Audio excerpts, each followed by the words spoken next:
Japan match শেষে এক ইন্টারভিউতে গুরুত্বপূর্ণ কথা বলেন কোচ কার্লো অ্যানচেলোত্তি।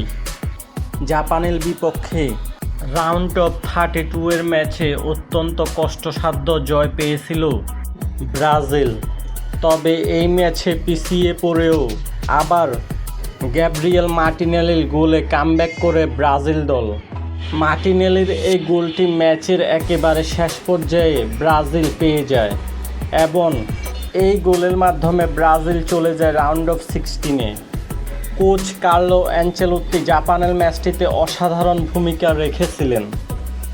5 বারের চ্যাম্পিয়ন্স লিগে চ্যাম্পিয়ন হওয়া এই কোচ ব্রাজিলকে তাদের লক্ষ্যের দিকে ক্রমশই এগিয়ে নিয়ে যাচ্ছে এবং দুর্দান্ত ফর্মে রয়েছে ভিনিসিয়াস জুনিয়রও।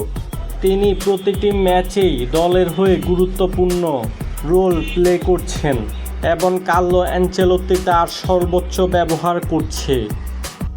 জাপান ম্যাচ শেষে কথা বলেন কার্লো অ্যানচেলোত্তি এবং তিনি ভবিষ্যৎ পরিকল্পনা নিয়ে বলেন। তিনি বলেন, আমরা যা করছি তা নিয়ে বসে থাকতে পারি না।